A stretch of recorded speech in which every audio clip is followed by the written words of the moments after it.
नमस्कार, मेरा नाम विकास है और आज हम करेंगे एलिफेंट रिज़र्व इन इंडिया। जो हाथी रिज़र्व हैं पूरे इंडिया के अंदर, वो डिटेल में हम देखेंगे। तो चलिए शुरू करते हैं।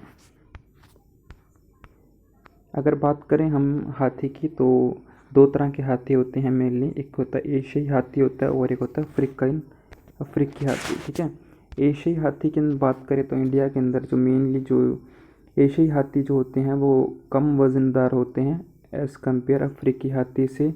और इनका डिफरेंस क्या होता है, एक तो वज़न का वेट होता है, दूसरा क्या होता है कि जो अफ्रीकी हाथी होते हैं उनके दोनों ओर क्या होते हैं, उनके दांत होते हैं। बाहर के जो दांत होते हैं वो दोनों तरफ होते हैं, लेकिन जो एशियाई हाथी होगा उसके एक तरफ दांत होगा। ठीक है, एशियाई हाथी की एक तरफ दांत होता है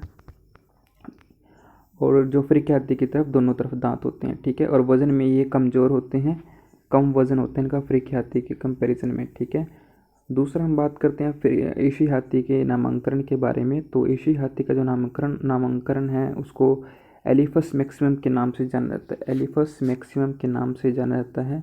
जो एलिफस में जो है, एलिफस जो है वो जीन्स को दिखाता है और मैक्सिमम उसकी जो प्रजाति है, और तीसरी उप प्रजातियाँ कैसी होती है, जैसे कि श्रीलंका के अंदर जो पाया जाता है, और मुख्य भूमि जैसे कि एशिया भारत के अंदर। ठीक है, भारतीय हाथी। और तीसरा सुमित्रा द्वीप से। ठीक है, ये इंडोनेशिया के अंदर पाई जाती है। ठीक है, सुमित्रा का जो इंडोनेशिया द्वीप है यहाँ पर यह हाथी पाया जाता है।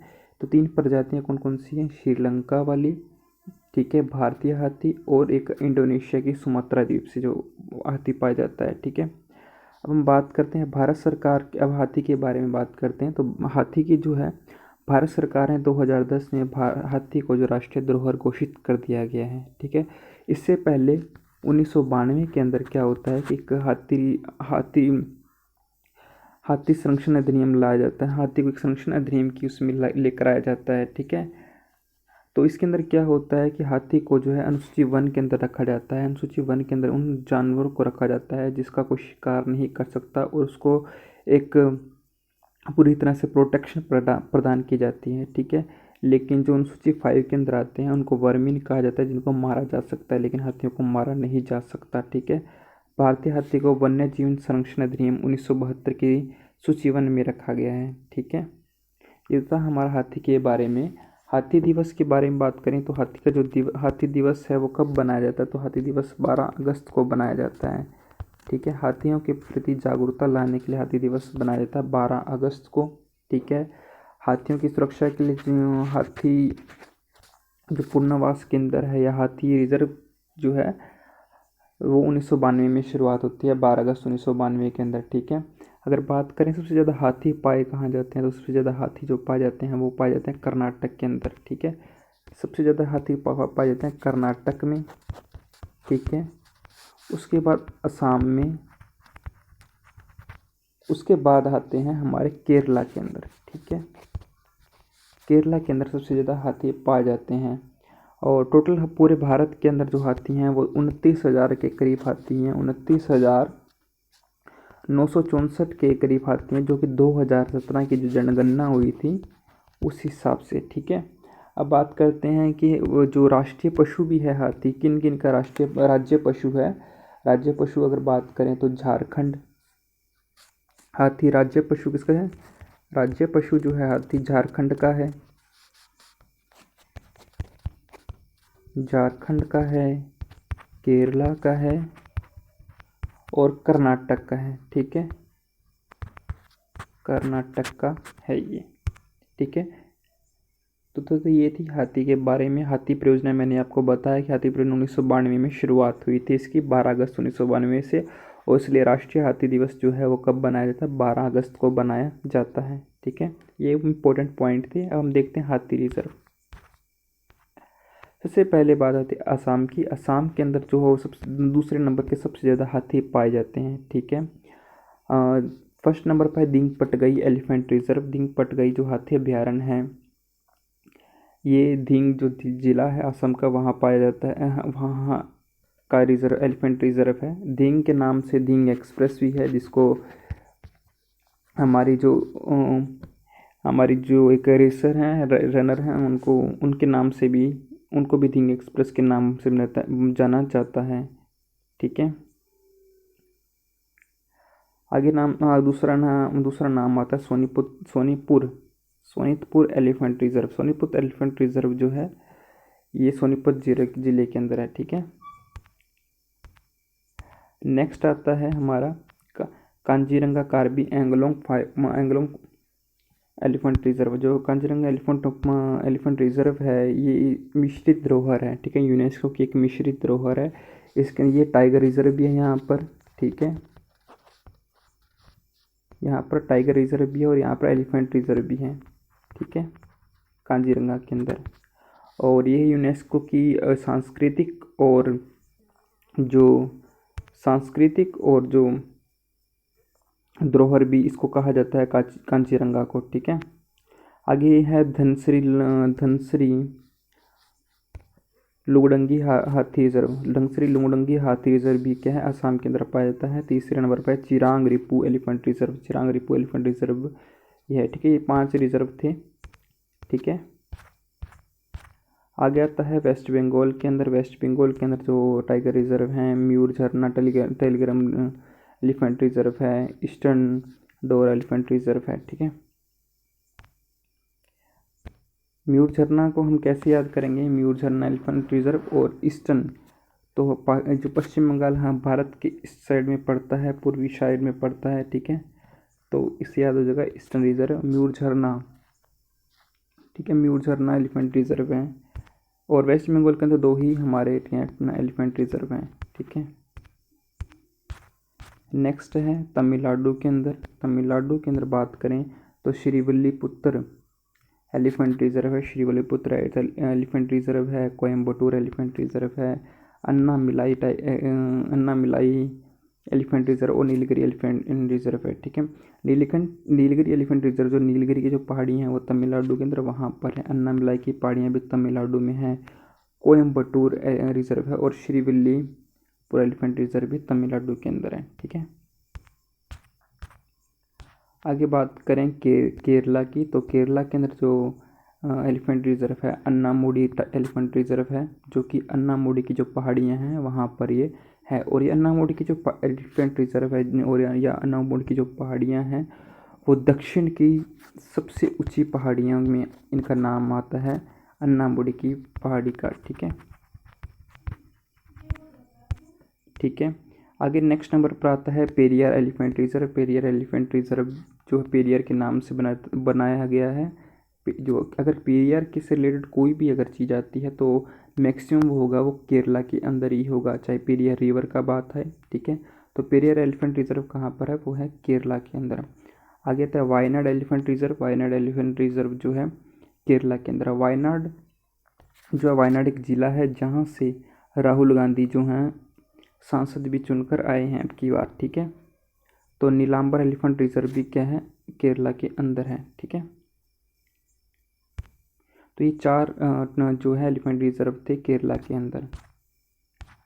5th नंबर पर आता है हमारा आंध्र प्रदेश की जो एलिफेंट रिजर्व है। आंध्र प्रदेश के रायला एलिफेंट रिजर्व है। रायला क्या होता है कि जो अंधे लोग होते हैं उनमें सूंघने की क्षमता ज़्यादा होती है, कि उनको पता चल जाता है कहाँ पर क्या है। तो जब अगर इसको याद करेंगे तो इसको ऐसे याद कर सकते हैं कि अंधे लोगों की राय लोग पक्का बता देंगे कहाँ पर टाइगर एलिफेंट रिजर्व है, हाथी रिजर्व कहाँ पर, हाथी कहाँ पर है। तो रायला से राय से याद रख सकते हो आंध्र प्रदेश, अंधा, ठीक है। मेघालय की बात करें, मेघालय के अंदर 2 टाइगर रिजर्व हैं। तो गारो हिल्स एलिफेंट रिजर्व है। एक जो टाइगर रिजर्व है वो भी बनाया, इसका जो है इसका प्रस्तावना रखी गई है कि इसको बनाया जाए, ठीक है। तो दूसरा है गारो है और दूसरे नंबर पर जो है खासी, ठीक है। एग्ज़ाम में ये क्वेश्चन भी आता है कि गारो, खासी और जैंतिया जो आदिवासी जनजातियां हैं ये कहाँ पर पाई जाती हैं, स्टूल ट्राइब, ठीक है। ये हमारे मेघालय के अंदर ही पाई जाती हैं और इस नाम से पहाड़ियाँ भी है, गारो, खासी और जैंतिया की, ठीक है। और इस नाम से एलिफेंट रिजर्व भी है, गारो हिल्स और खासी एलिफेंट रिजर्व, ठीक है। दूसरे नंबर का मैंने आपको बता दिया खासी सी, ठीक है। आगे आता है Uttarakhand elephant reserve. Uttarakhand elephant reserve के अंदर अगर बात करें तो शिवालिक एलिफेंट रिजर्व का नाम आता है, ठीक है। और शिव का अगर सबसे बड़ा कोई स्थान माना जाता है वो शिवालिक को माना जाता है, ठीक है, शिव जी का।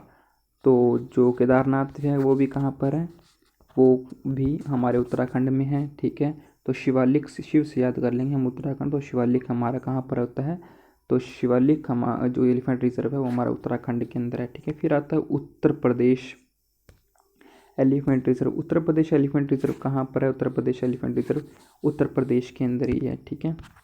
नेक्स्ट आता है अरुणाचल प्रदेश। अरुणाचल प्रदेश के अंदर हमारा साउथ अरुणाचल एलिफेंट रिजर्व आता है, साउथ अरुणाचल एलिफेंट रिजर्व और कामेंग एलिफेंट रिजर्व, ठीक है। तो साउथ अरुणाचल को हम साउथ अरुणाचल हमको हमें वैसे ही याद हो जाएगा। और काम जो कामिंग एलिफेंट रिजर्व है उसको हम ऐसे याद कर सकते हैं, जब हम किसी को कहते हैं अरुणाचल कहीं तो कहता है आई एम कमिंग, कमिंग से कामिंग याद कर सकते हैं, कामिंग एलिफेंट रिजर्व, ठीक है। आई एम कमिंग, तो कामिंग से अरुणाचल चले, तो चलिए को कहते हैं आई एम कमिंग, मैं आ रहा हूँ, ठीक है। इसे एलिफेंट रिजर्व से कर सकते हैं या आप सीधा भी याद इसको कर सकते हैं, ठीक है। आगे आता है छत्तीसगढ़ टाइगर रिजर्व। छत्तीसगढ़ के अंदर एलिफेंट रिजर्व, जो छत्तीसगढ़ के अंदर जो एलिफेंट रिजर्व है वो है बादलखोल तोमार तमोर पिंगला हाथी रिजर्व। बादलखोल तमोर पिंगला हाथी रिजर्व है, ठीक है। और दूसरा नंबर का है लेमरू एलिफेंट रिजर्व है, ठीक है, ठीक है। तो इसको याद करने की ट्रिक क्या रहेगी, इसको याद ऐसे कर सकते हैं, ठीक है। तो बादल आए हैं, ले बादल आ गए, अब छत बड़ी कर, ले बादल आ गए हैं, बादल आ गए, छत बड़ी कर। तो छत से छत्तीसगढ़ हो जाएगा, ले से लेमारू एलिफेंट रिजर्व हो जाएगा, बादल से बादलखोल तैमूर पिंगला जो एलिफेंट रिजर्व हो जाएगा, ठीक है। मैं दोबारा बता देता हूँ। तो बादलखोल तैमूर पिंगला जो बादलखोल तैमूर पिंगला एलिफेंट रिजर्व है, ठीक है, ये कहाँ पर है, छत्तीसगढ़ के अंदर है, ठीक है। और लेमारू एलिफेंट रिजर्व भी जो है दूसरे नंबर का एलिफेंट रिजर्व। इसको हम याद कैसे कर सकते हैं, छत्तीसगढ़ को हम छत से, ले बादल आ गए यानी कि बारिश होने वाली है, ले बादल आ गए, छत को बड़ी कर, या जैसे भी हम याद कर सकते हैं, ले छत को सही कर, ठीक है, ले बादल आ गए, छत को सही कर, ठीक है। आगे है हमारा नागालैंड। नागालैंड को हम कैसे याद, नागालैंड के अंदर हमारा जो एलिफेंट रिजर्व है इंटांकी एलिफेंट रिजर्व है, ठीक है, इंतांकी एलिफेंट रिजर्व है। और नागालैंड के अंदर दूसरे नंबर का भी जो है एलिफेंट रिजर्व है जिसे अभी घोषित किया गया है, सिंगफन एलिफेंट रिजर्व, ठीक है, सिंगफन एलिफेंट रिजर्व, ठीक है। तो हमारे यहाँ पर जब सावन के अंदर जो है नागों का क्या रहता है, आतंक रहता है, और सांप क्या करते हैं, फन फैलाते हैं, ठीक है, सांप फन फैलाते हैं और उनका आतंक रहता है, नाग फन फैलाकर अपना आतंक दिखाते हैं, इससे हम याद करेंगे इंतांकी एलिफेंट रिजर्व और सिंगफन एलिफेंट रिजर्व, ठीक है। या इसको वैसे भी आप याद कर सकते हैं कि सिंगफन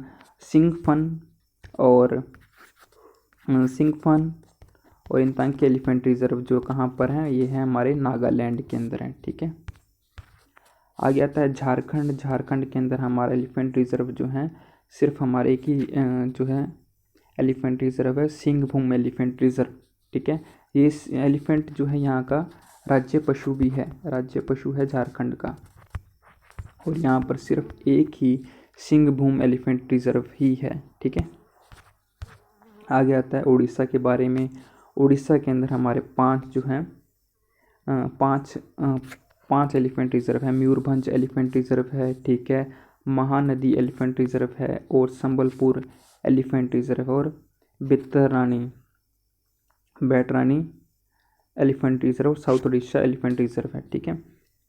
तो इसको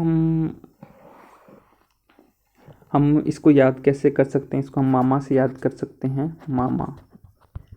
तो माँ से मयूरभंज, ठीक है, और महा से माँ, दूसरे माँ से महानदी। मामा बैठ जा, मामा संभल कर बैठ जा, डिश आ रही है। तो डिश से उड़ीसा हो जाएगा हमारा, ठीक है। मामा संभल कर बैठ जा, डिश आ रही है। तो साउथ को, उड़ीसा को तो हमें वैसे याद हो जाएगा, उड़ीसा का नाम आ रहा है, ठीक है। बैतरानी हमें बैठ जा, संबलपुर संभल कर संबलपुर हो जाए, संबल को हम संबल से बैठ जा, डिश आ रही है, ठीक है। इस ट्रिक से हम कर सकते हैं इसे। तो मैं दोबारा बता देता हूँ, मयूरभंज एलिफेंट रिजर्व, ठीक है, Mahanadi elephant reserve, Sambalpur elephant reserve और Baitarani elephant reserve, south Orissa elephant reserve जो है उड़ीसा के अंदर है, ठीक है। ये हमारे एलिफेंट रिजर्व थे टोटल, ठीक है। टोटल जो एलिफेंट रिजर्व हैं वो 32 एलिफेंट रिजर्व अभी तक इंडिया के अंदर घोषित हुए हैं, ठीक है। आपको हमारी ये वीडियो कैसे लगती है तो आप इसे शेयर कर सकते हैं और चैनल को सब्सक्राइब कर सकते हैं। धन्यवाद।